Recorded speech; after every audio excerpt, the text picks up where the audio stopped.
Okay, so for the first of these Avengers, Classic Avengers box set, is from Toy Biz. We're going to start with the Hulk, lasting only one issue uh, in total being on the team, and not even that. If you consider the team was formed at the end of the first issue, by the middle of the second issue, he's gone. For one of the older figures, it's not bad. They hadn't done Marvel Legends yet, so he is pretty limited in posability. He has no elbow joints. Arms go up and down and back and forth. Actually quite wide there, quite far back. And his wrists rotate. His head does go side to side. His legs at the hips rotate. His knees do bend, as well as his feet. He does have waist articulation. I forgot that. He's a pretty nice paint job.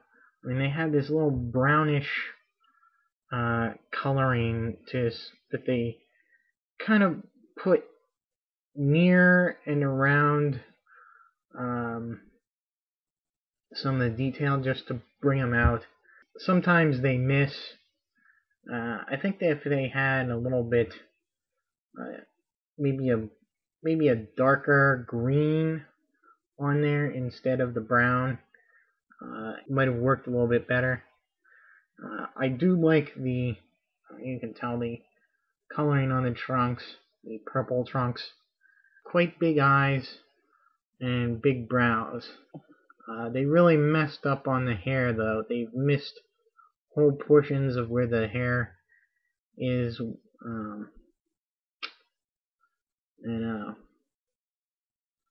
like even going to the back of the head here too.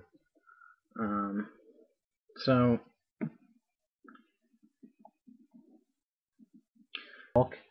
for those of you who don't know, a nuclear physicist, Dr. Robert Bruce Banner, is working on the gamma bomb for the United States Army, and they're about to test it out when, on a dare, teenager Rick Jones enters into the test area, and of course the only one who sees this is Banner, and Banner heads out to save the teenager, and he manages to throw the teenager into a protective area, but when the gamma bomb goes off, he receives a dose of radiation, and everybody is surprised that he actually survives it, and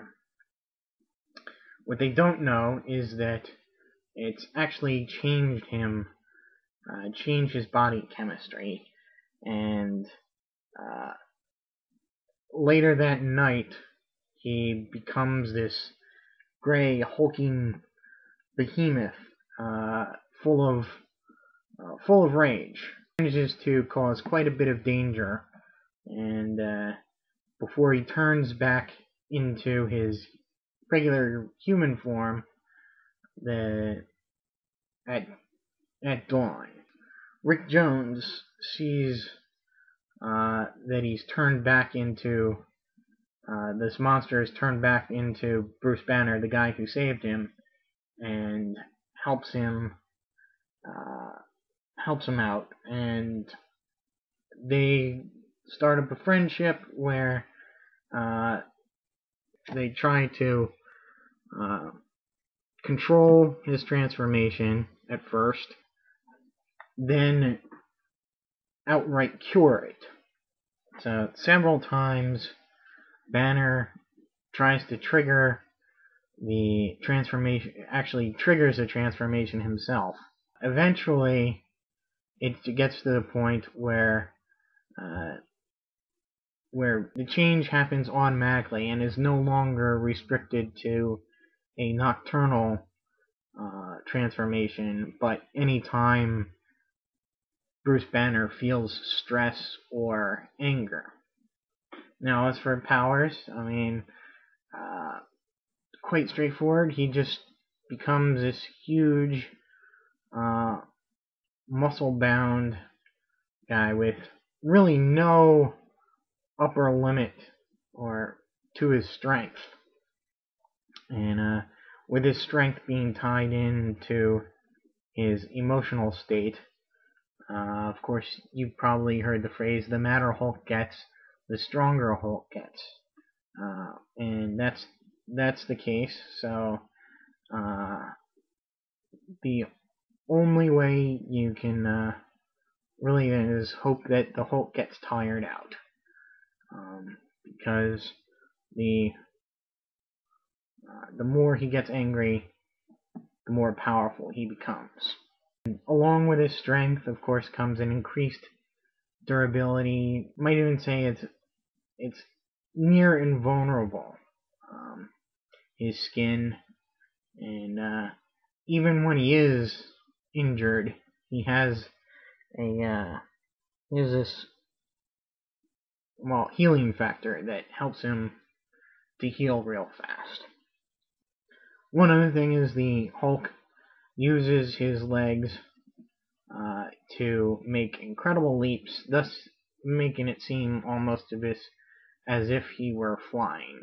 Yeah, so that in a nutshell is the Hulk, and stay tuned for my next little review. We're going to look at Thor.